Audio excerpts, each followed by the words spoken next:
What happens when a medical center stops doing admin manually? Not in theory, not in a vendor pitch deck. In reality, inside a real practice with a real team, real patients, and real operational constraints that don't disappear just because you are deployed a new system. I am Dan Pereira. This is AI for Medical Centers, and this is the final episode of the series. We've covered the problem in episode 1. We broke down how booking agents actually work in episode 2.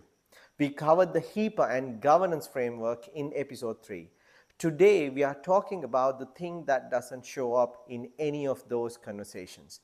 What the transformation actually feels like from the inside, what the decision-making process looks like, and what changed for a practice team when the mechanical work is finally removed. Let me start with something most AI vendors won't tell you. The hardest part of implementing AI automation in a medical center isn't the technology. It's a discovery process.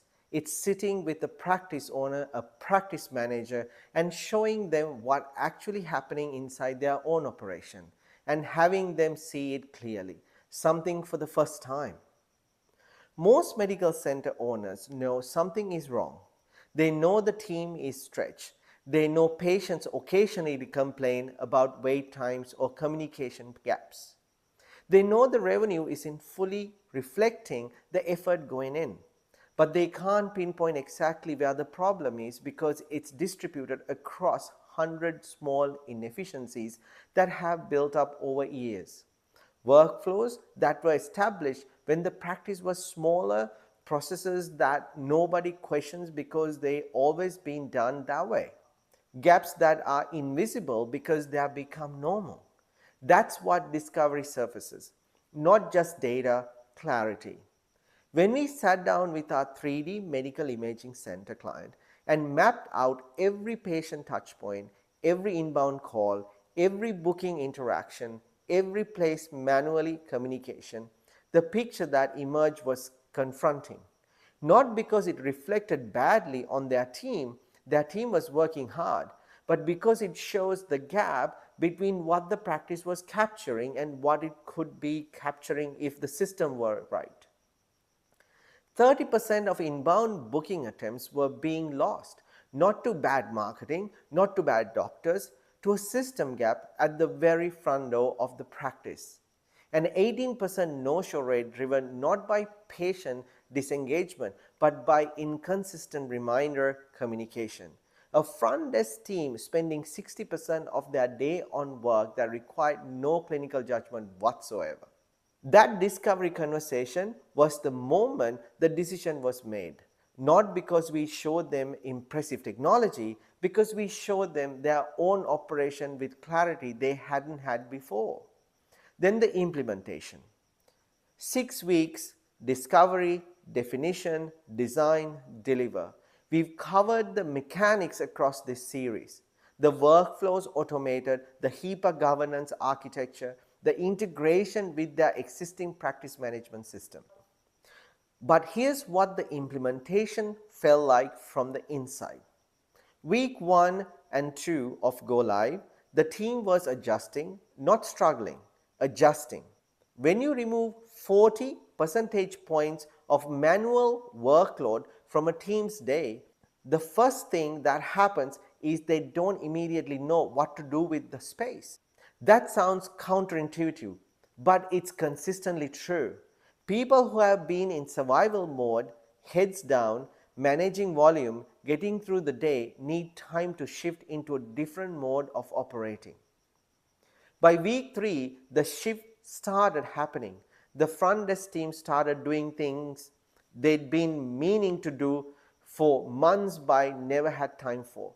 Better patient file management, more thorough intake coordination for complex procedures, proactive communication with referring practitioners, work that required judgment and relationship, the work that actually builds the practices, reputation, and long-term patient retention. By week 6, the new operational reality had normalized. The AI system was handling inbound contact, booking, confirmations, reminders, and rescheduling without anyone on the team touching it. The team was cooperating at a completely different level, not just more efficiently, but doing fundamentally different work. And by week 12, the numbers were referenced across this series were real and stable.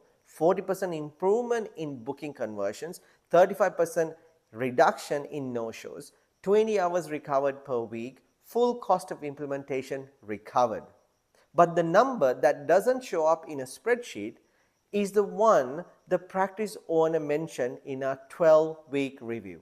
She said her team had stopped dreading Monday mornings. That's the real transformation. Here's what I want every medical center owner and practicing manager watching this to understand. AI automation is not a technology decision. It's an operational decision. It's a decision about what kind of practice you want to run, what you want your team spending their time on, and what experience you want every patient to have from the very first point of contact. The technology is the enabler. The governance framework is what makes it safe, but the transformation, the real shift in how practice operates and how a team show up every day, that's what this is actually about.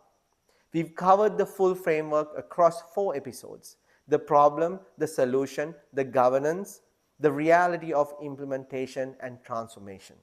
If you run a medical center, a specialist clinic, a diagnostic managing facility, or any health services that relies on appointment-based revenue, and you're ready to have a real conversation about what this looks like for your specific practice, and next steps is simple. Book your free consultation at jxtech.ai. Let's start with discovery. Let's show you what's actually happening inside your operations. And let's build something that changes how your practice runs and how your team feels about coming to work.